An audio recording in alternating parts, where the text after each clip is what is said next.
and welcome to the Tao of Our Understanding Recovery Podcast. In this podcast, we discuss mystical works of literature and how they relate to recovery. We hope you enjoy today's podcast episode. Welcome, everyone, to the Tao of Our Understanding Recovery Podcast. Today we have Amy and Marla and Bish and Craig and Chris and Lou. Welcome, everyone. Good to have Amy back. How was your trip, ma'am? Fill us in. I know you went to Iceland for vacation. Iceland. Yes, yeah. Iceland. Absolutely spectacular. We didn't get to see the Northern Lights, but the God of my understanding said, maybe you won't see the Northern Lights, but here, the volcano will erupt for you. So you can see that instead. Okay. So yeah, I got to see a volcano erupting in the distance at night. It was just beyond words. Just the weather in Iceland, if you don't like it, wait 5 minutes. It'll be different. So if you ever get an opportunity to travel there, dress in layers and be prepared. Yeah, it was just unbelievable. And then I got to have lunch in New Jersey, with a couple of fourth dimensioners. So that was pretty cool on the way back. Now, Craig mentioned last week you were getting a tattoo. Tell us, you got a tattoo while you were there? Did you? Yes, I did. A hand poke tattoo. So not with the machine. Can we guess what it was? Sure. Because I had, just we talked about the volcano, I thought it was going to be a big volcano on your back, just coming up there between your shoulder blades and then just erupting all over you, and you're going to have like ash and fire and that coming down the back of your shoulders. That's what I thought it was going to be. Well, you're wrong. It would have taken months. Yeah, I wasn't there that long, but that would have taken several sessions. And I already have an angel on my back like that. So anyway, I got a symbol called a Vegvisir, and it's a symbol, an old Viking symbol that kind of means you won't get lost. You'll always find your way through the storms, even when you don't know the way. So kind of spiritual. And, for us in recovery, it can certainly mean the Tao, the way, right? Kind of cool. And then there's some other little pieces to it too, but that was another little piece that's real personal. So anyway, yeah. Good. Did you get to go to a meeting or anything while I knew you had family with you? So. Yes, but I did. I always make a point to, or try to anyway. But yeah, I did get to go to an English speaking meeting there. I was one of 3 girls in a very small room of many, many big, burly Viking men. That was fun. And I don't know why they all think I have this accent, and they can tell me exactly where I'm from. When I start talking, they're like, "Are you from the South?" No, what makes you think that? So yeah, it was good. It was good AA, straight from the book. We read, they were reading chapter 5, how it works, the second half of it. So, got a good old meeting on step 4 and 5. It was good. Good. I'm glad you enjoyed it, ma'am. Good to have you back. Thank you. The story for today is the importance of being toothless. Yeah. Any comments before we read? Okay. Marla, will you read for us, ma'am? I didn't ask you before, but you... I'm prepared. Okay. Thank you. All right. The importance of being toothless. I'm going to butcher the names, okay? But I'm just going to go ahead and do it. Nietzsche, who had no teeth, came to Pi and asked for a lesson on Tao. In parentheses, maybe he could bite on that. So Pi began, first gain control of the body and all its organs, then control the mind, attain one-pointedness, then the harmony of heaven will come down and dwell in you. You will be radiant with life. You will rest in Tao. You will have the simple look of a newborn calf. Oh, lucky you, you will not even know the cause of your state.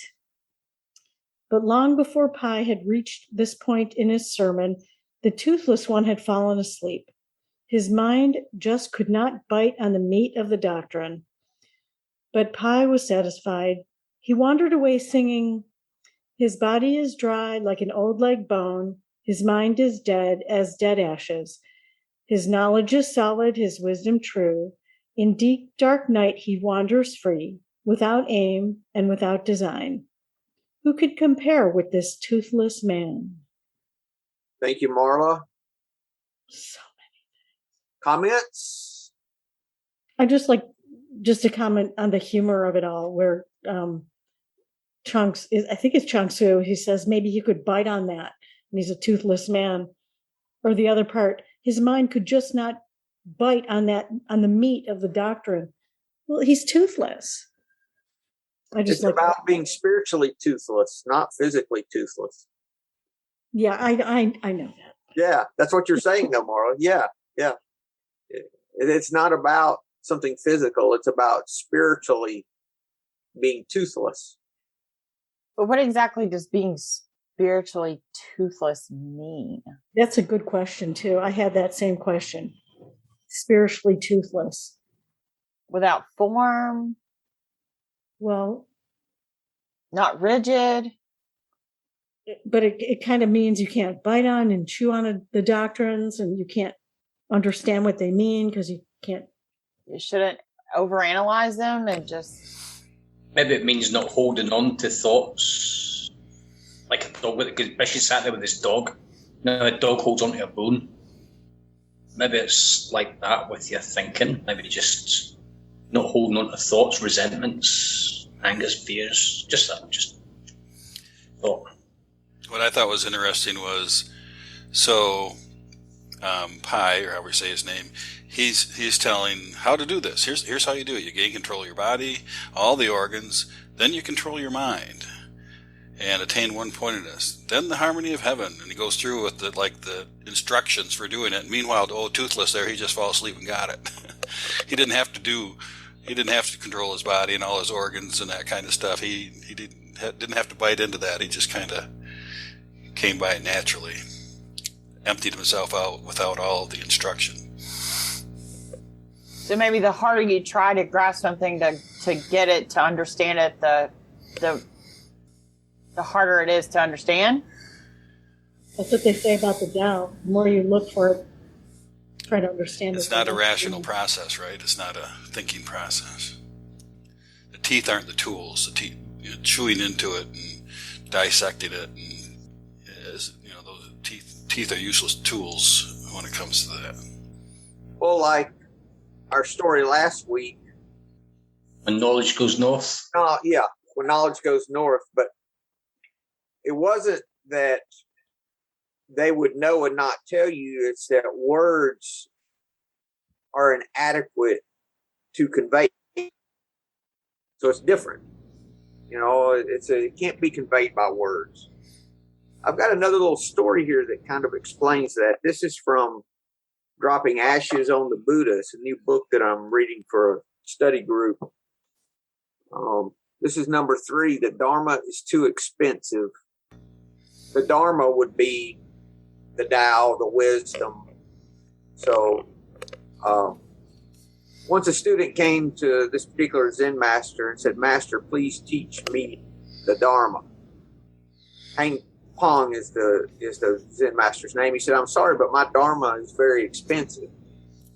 "How much does it cost?" "Well, how much can you pay?" And the student put his hand in his pocket and took out some coins. "This is all the money I have. Even if you offered me a pile of gold as big as a mountain, my Dharma would still be too expensive." So the student went off to practice Zen.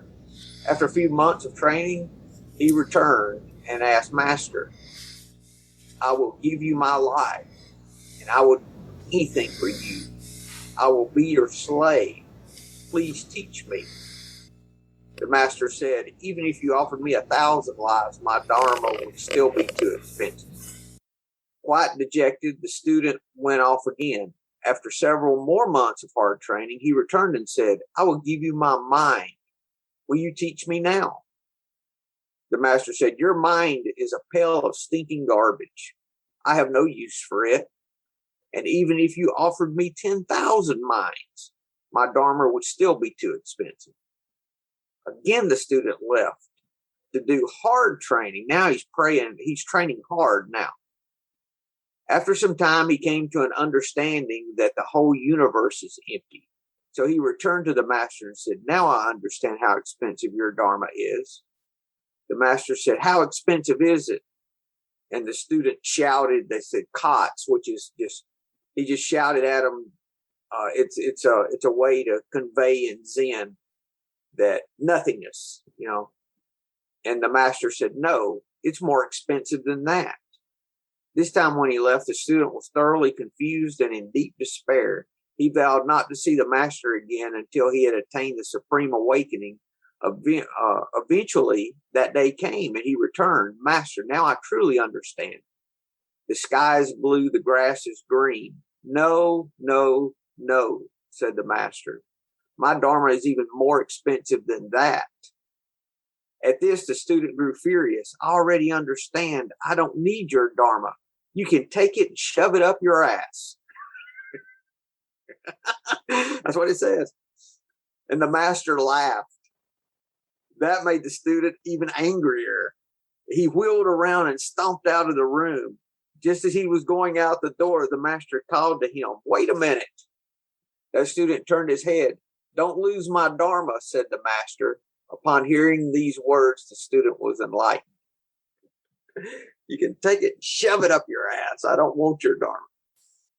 See, at the point that he quit trying, he got it. Well, and that may be part of this with Chu, or however you say his name, Chu. I don't know if that's right. Toothless, maybe. Because I saw him in Chuang before. There's one story where he's talking to Wang Ni, who is a student of Pai, and he's asking him these questions, and Wang Ni is saying, "How would I know? How would I know?" And he keeps asking his questions, and how would I know? And finally Wang Ni says, people say that Mao Qing and Lady were beautiful, but if a fish saw them, he would dive to the bottom of the stream. If birds saw them, they would fly away. And if a deer saw them, they would break into a run. Of these four, which knows how to fix the standard for beauty in the world? The way I see it, the rules of benevolence and righteousness and the paths of right and wrong are hopelessly snarled and jumbled. How could I know anything about such discriminations? And then there's another story with this guy, before he's toothless, I guess. And again, he's talking to Wang Ni, and he's asking him these four questions. He keeps asking these questions, and Wang Ni says, "How would I know? He's the teacher. How would I know?" And finally, it says that Nai Chi starts dancing and laughing around, like he finally realized that there isn't any answer to it. So maybe by the time he got to the master himself, he'd figured that out and just took a nap. But it's interesting how this character comes up in the stories, and he's always asking these questions and looking for answers and trying to figure things out. And here he comes up, and he's just like, I'm going to take a nap. He just falls asleep in the middle of it, right? Yep. My first impression of this was people who live life with no cares. I think of Walmart when I think of that. The people who get their check, shuffle in their pajamas and house slippers and, live by the week or by the month and don't have all these big attainments. And sometimes I think, I used to think, I wish I could be like that, but I just can't. I have to strive and try to get ahead and get more things and more, all of that. So I almost admire, I really do admire at that time people who were not in the race. That was my first impression with this story. When I was looking at it purely from a physical standpoint. And then from a spiritual standpoint, for me, This would be letting go. This would be moving past that point of achieving spiritually as well. So it looks here too. Pi also said that his knowledge is solid and his wisdom is true. The guy that went to sleep, that wasn't, they couldn't even concentrate enough to stay on what was being talked about. That was true and solid knowledge and wisdom. He wanders free without aim and without design. Who can compare with this toothless man? I think of the need to know, freedom from needing to know. That's what I thought about with that. From having to figure it out. Back to the same things that are described just multiple ways, because it is that simple. With this practice is just about learning how to surrender and being in the moment, taking life as it comes rather than by our design and our control. Do you think about this stuff when you're in Walmart? Do you practice sometimes, and I wonder. I don't now that much now, but I don't get aggravated that much there anymore either, Craig. It's not a place of aggravation. Is that where you were going? No. The reason I was asking was because just when you're talking there, I had flashbacks to things like Karate Kid when he was doing all his training, seeing his wax on, wax off, and all these other things like Jean-Claude Van Damme. He's all doing all this training. I'm thinking about you doing all your spiritual Zen training. I can just see you getting plumped in the middle of Walmart and told just to observe and not react to anything that's going on around you. Just wondering how long it would. What's the longest you've ever had to endure? Not that there's anything wrong with Walmart. I just want to put it out there that it's Buddy that has the issue with Walmart, not everybody else. I don't have that much of an issue anymore. I've got this app now on my phone, and I use the Walmart app, and I check myself out as I go. And so when I get to the counter, I just hit one button, and it does it for me. I don't have to wait in line anymore. So I did that so that I could tolerate Walmart, Craig. But yeah, it's an adventure for me. Now, I was thinking about the 20th verse with this. I'm going to read the Stephen Mitchell version. Yeah, so Craig, we read this morning, you read it this morning, the 20th verse. So what were we talking about? We were talking about the 64th, was it? Because we're talking about every journey starts with 1,000. Every journey of 1,000 miles starts with the feet. And it's talking about, it was. 64 talks about grasping at things as well, not being able to hold. He who grasps loses, and that sort of thing. So that kind of tied into this one as well. So it's kind of spooky, isn't it? It's spooky how that happens. It's happened several times. Do you think Buddy's copying our meetings? Somebody's listening in. Found my secret, Craig. Okay. Stop thinking and end your problems. What difference between yes and no? What difference between success and failure? Must you value what others value? Avoid what others avoid? How ridiculous. Other people are excited as though they were at a parade. I alone don't care. I alone am expressionless, like an infant before it can smile. Other people have what they need. I alone possess nothing. I alone drift about like someone without a home. I'm like an idiot. My mind is so empty. Other people are bright. I alone am dark. Other people are sharper. I alone am dull. Other people have a purpose. I alone don't know. I'm depressed now. I drift like a wave on the ocean. I blow as aimless as the wind. I am different from ordinary people. I drink from the great mother's breasts. Anyone on the outside looking at learning this way of life, it does not look attractive. It's not something that is an attractive thing to live this way. This way of surrender is what I'm saying, which is, or look at recovery. Look at all the paradoxes that we see there with how in the world can it help me by letting go? Who wants to be toothless? You know, who wants to surrender? No one does. And from the outside, it can look like defeat. When of course we know what happens when we do surrender. The weaker we get, the stronger we become, and how well it works for us. And that works from the inside out. You know, we have this change that starts within and works its way out, not from the outside in. So as we're changing and accepting these things and starting to live differently, the outside is the last thing that changes. We're already making those changes within way before it gets outward. Comments, guys? I really like the Ron Hogan translation of verse 20. You want to read it? Yep. Okay, go ahead. Don't spend too much time thinking about stupid shit. Why should you care if people agree or disagree with you? Why should you care if others find you attractive or not? Why should you care about things that worry others? Call bullshit on all that. Let other people get worked up and try to enjoy themselves. I'm not going to give myself away. A baby doesn't know how to smile, but it's still happy. Let other people get excited about stuff. I'm not going to hang on to anything. I'm not going to fill my mind with ideas.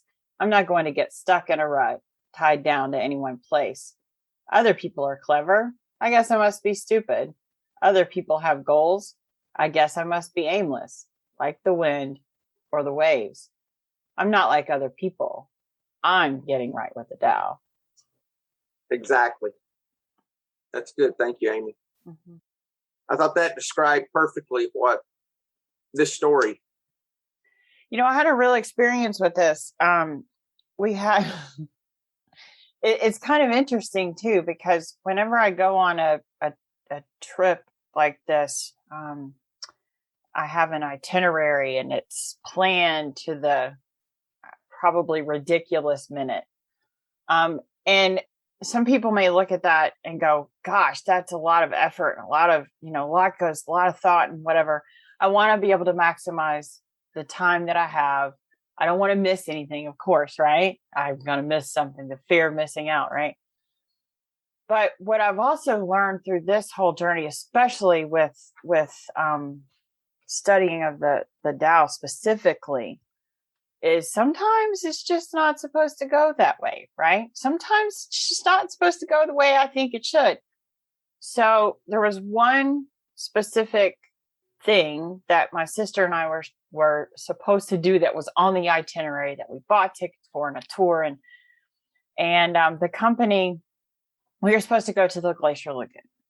The company canceled the tour because of the weather and because of seismic activity and, you know, this just unforeseen circumstances, right? And my sister got pretty upset. She got really upset in the moment, and and I love, she's not one of us, but I love that she gives herself like a 24-hour pity party. But I was like, no, that's too long. We only have a few days. You're not going to get a whole one to yourself. Nope, sorry. But you know, I was able to immediately go to, well, what if we were on that bus and, you know, a piece of a rock or glacier broke off and hit the bus and it crashed? And what if the whole, you know, I mean, like, I was just like, there's a real reason that we weren't able to go on this tour. Then she got all in her feels about not being able to see the Northern Lights. And then the volcano erupted. So I was able to immediately say things to her like, it is what it is. We learned a new phrase there too, tataretas, which is Icelandic for it'll all work out in the end. I kept hearing that and I'm like, what are you saying? What are these people saying? And I finally got a person to teach it to me. And I just immediately thought, that's where I'm trying to be. I'm getting right with Tao, tataretas. It'll all work out in the end. It is what it is. And what new experience do I get in place of the ones I thought that I was supposed to have? Why am I trying to limit what the universe wants to do for me, with me, through me, by being in control? Pretty neat experience for sure. Thanks, Amy. That's good. If you look at that verse, what Pi was talking about, it's interesting what the promises that he says the Tao would do for in your life. Harmony, radiant with life, rest, simple look. You will not even know the cause of this. I mean, that's not the kind of things that if I ever prayed to God for something, I didn't pray for those. That's not the things I prayed for. And he says, it's even to the point that you won't even know why you feel that way. Oh, that's what I'm hearing out of that. You won't even know the cause of your state. And then he stopped when he saw that he was asleep. He didn't even finish his statement. But that's really what the Tao for me is all about, is me learning to rest, me learning to be at peace, me learning to let go, me learning to surrender, me learning that rather than me having to push to get my way or to make something happen, I'm more in my way than anything. That the problem is not that I'm not doing enough. The problem's probably because I'm doing too much. See, that's the problem. And so he just reiterates that here, the things he says the Tao would bring about in his life, this path of surrender, this path of letting go, is all the things that we really need and not know that we need. Even to the point of not even knowing how it works, or what in our last story, how to even respond. Remember in the last story, they talked about responding. I'm going to pull that up. When knowledge went north, the speechless one, it says that he did not even know how to reply. That's what this is talking about. Not even know why. It's not that as we learn how to walk in the Tao, we start having understanding. It's that we learn to just give up the need to understand, the need to know. We're giving up that desire is what it is. Or that fear, probably. The fear of not knowing. I mean, who wants to be aimless? Blown about like the wind. Blown about like the wind blowing a boat, a rudderless boat. But that's a description of someone following the Tao. It appears like it's just a lazy man's way out, It feels that, to an outsider, it may look like, oh, you guys are lazy. You're just going to empty your minds and do nothing. But it's really not. There's so much to be done. Emptying the mind and changing the way you think. Once we surrender, Marla, then we can see a path more clearly as to what we really need to do. That we can't see as long as we're pushing, trying to get our way. We just can't see it. We're not open to what's there in front of us because of that. And I think that's the whole point of this. Actually, I have a friend who's a yoga teacher I've known her for 20 years. And she's always said, I don't know what my Dharma is. I don't know what my Dharma is. I don't know what to do. And, 20 years later, she's still saying the same thing. And so I looked at her and I said, you're living your Dharma. You're just living. You're doing what you're doing what you're doing. That's your Dharma. It's not so complicated. Amen, sister. Doesn't have to be so complicated. We always get in our own way, don't we? So stop thinking and end all your problems. You know the story of the fisherman and he was sitting on the side of the creek, just lounging around, and the businessman came up to him and said, "What's your job?" He said, "Oh, I'm a fisherman." "Why aren't you out fishing? You should be fishing all the time so you can get all this money and retire, and then you can do anything you want." And the fisherman said, "Well, what do you think I'm doing?" Sounds like ideal. Mm-hmm. I think it's about getting to a place, thanks, Chris, where we're living that rather than thinking we're going to achieve it one day or work toward something. That we're in the middle of it right now. Yeah. If we're putting off life, that's the mistake. Chris, you got something? Well, it's like, and what if you do this work for this imaginary goal and it doesn't actually happen? You've perhaps wasted a lot of time trying to get somewhere that you never achieved. And it's certainly need to be happy doing what you're doing. Is what I'm trying to say here. Yeah. Lou, you have something?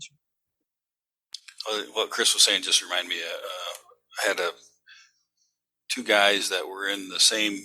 Two guys that when they retired, they had the same job, and when one retired, he died within 6 months. And everybody's saying, "Oh man, you can't. Maybe you should have retired earlier and had more time to enjoy things." And then the guy that took his position, retired and died within 6 weeks. He had pancreatic cancer, and he goes on this cruise and he's losing weight, and he says that's not right, and he dies. He retires, go on a cruise, and dies. And everybody's saying to me, "Oh, maybe you should think about retiring so you have more time," because I took that position next. And I'm like, no. I'm enjoying every day. I'm not waiting until I retire to enjoy life. But so many people push that off. And someday I'll do this, or someday I'll do that, or I'll get to a point where I can just sit back and relax. It's like, fall asleep now. Take your nap now. And enjoy things now. Like, my parents are aging, and just little things like enjoying going out for lunch with my mom, which I never used to do. Mm-hmm. Those are life's moments that I will think about on my deathbed. Thank God I get to spend more time with my mom. Not, God, I got the new Mercedes. Fucking awesome. Who cares? I don't want a Mercedes, by the way. And these lines on the end of that story, I think, are, if there's a goal, it says, "In deep, dark night, he wanders free, without aim and without design." Why is it in the deep, dark night instead of the full light of the day? My thinking would be that he says deep, dark night because that is the time that you would be the most afraid, not the middle of the day. That he wanders free in the middle of the night, or maybe he can see his way in the deep dark without fear. That's what I was thinking. Okay, that makes sense. Thank you for clarifying. But that's just my thought. It could be totally wrong. Without aim, without design. Goes back to that thing you were talking about, Amy, of how sometimes we get so upset when our plans get changed. When, our plans are going to change, whether we approve of it or not, it's going to happen. So we might as well enjoy the change, or we can get upset about it and the result's going to be the same, except we're going to be angry and without our peace. Yeah. Anything else, guys? Yep. You will have the simple look of a newborn calf. That made me think of, in the reference to the baby, right? Wherever that was. Children just know they're going to be taken care of. Children just know they're going to be fed and clothed and comforted and loved and nurtured, right? And they don't have to worry about things like the bills being paid or the covers being warm or the water coming on. And so I think for me, so much of this journey is getting back to that childlike faith that everything's going to be okay, regardless. And then that reminded me of in the big book where it talks about, deep down in every man, woman, and child, I think is the fundamental idea. It may be obscured by pomp, by calamity, by worship of other things, or whatever else it says, but it's there. And so my innocence as a child was really kind of tainted by other people's views and the world. And now this unlearning is getting me back to acceptance and surrender and all the things that we're talking about.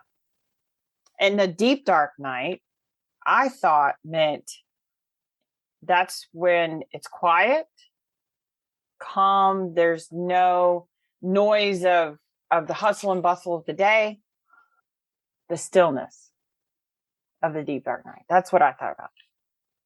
Thank you, Amy. That's good. Bish, you have something, sir?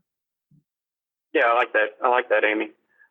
This struck me as like going down the road of Wu Wei, and I heard it described as like a jazz musician spends hours and hours a day practicing the chromatic scales and this, that, and the other, and lays down the foundation so that in concert, in the moment, in the flow, beautiful things just sort of happen. But if there was no practice, like you would just end up with a steaming pile of shit if you just tried to just riff on, with nothing. And so you have, buddy, your story of the student and the master. The student, tried to get it, went away, practiced, came back, still didn't have it, was trying too hard, goes away, comes back, goes away, comes back. Finally, having had all that practice, goes, screw it, and then boom, it's in the moment, right? Screw your thing here.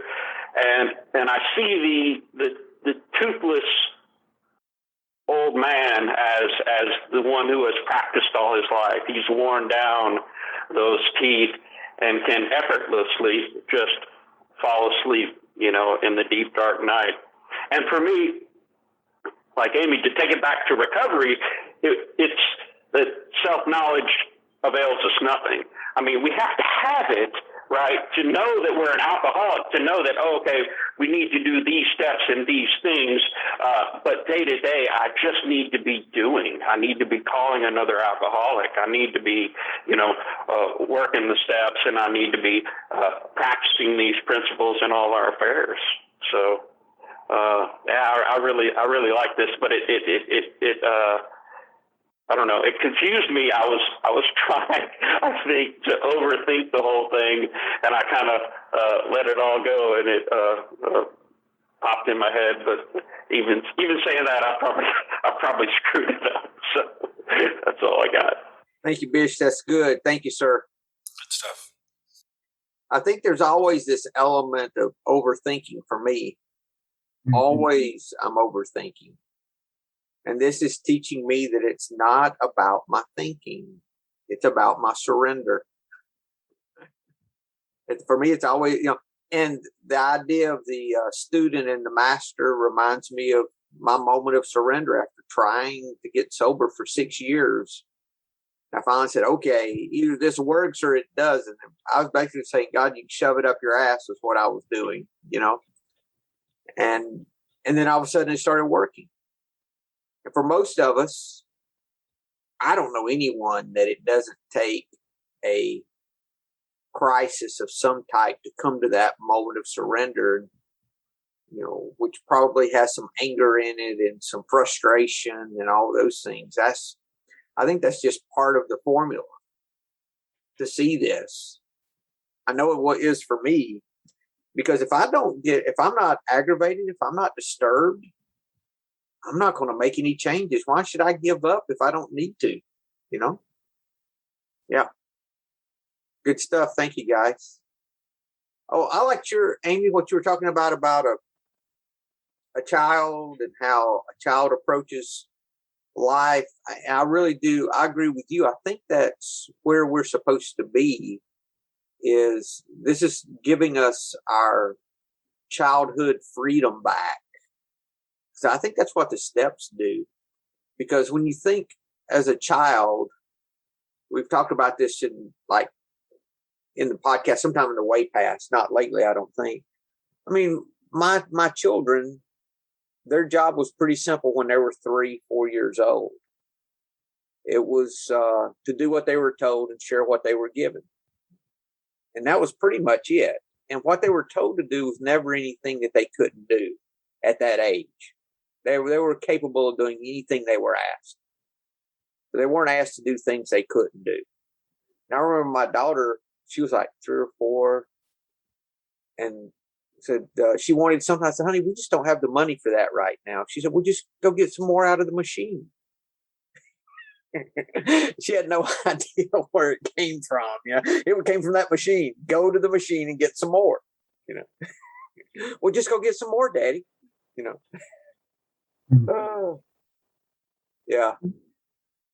I mean, when we think about it, I believe that when we learn to turn our will and our life over to the care of God, as in the third step, or the decision we make in the third step, that everything else helps us to do, because that's just the decision. And the rest of the steps are what cause us to start turning those things over and letting go. I don't turn them over in the third step. I just decide to. And when I work 4, 5, 6, 7, 8, 9, and then work 10, 11, 12 on a daily basis, that's when I start letting go. That's when I start surrendering. When I get in situations where I have to choose to love you instead of tell you to fuck off, that's letting go. That's letting go. It is for me. I have to be put in a crisis situation to do that. Marla, I'm sure you got something on that. I was just laughing because I was. Oh, you're muted again, dear. Like, don't you just say under your breath to yourself, like, oh, fuck off to that person. You're making every effort to remain really calm, but in your heart, you're going, oh, fuck you. I guess the goal is not to think, fuck you also. The goal is to think, oh, you're such a lovely person. Thanks for hurting me. Well, what happens, Marla, I think, or does for me, is I handle a situation better. And then I realize after the fact, like the 9th step promises talk about, I realize I didn't get pissed off like I would have before. That's what happens for me. We're learning to handle things better. The same shit's going to keep happening, but we handle it differently. Our nature changes. Yeah, and I needed to do that to get sober, to stay sober. I needed to make those drastic changes. An entire interior redesign is what I call it. And it started from the inside out for me, Only, yeah. Anything else, guys, before we close? I think we're good. All right. Well, thank you all for a good conversation, and we will see you next week. Hello, this is Buddy C. I wanted to make you aware of several recovery-related resources that I've posted in the episode description. These resources include a list of recovery podcasts, a free sober meditation app, daily recovery email, shared Google recovery calendars. Hope you put some of these resources to use and have a great week. Thank you for listening to the Tao of Our Understanding Recovery Podcast. If you enjoyed this episode, please share it with your friends in recovery.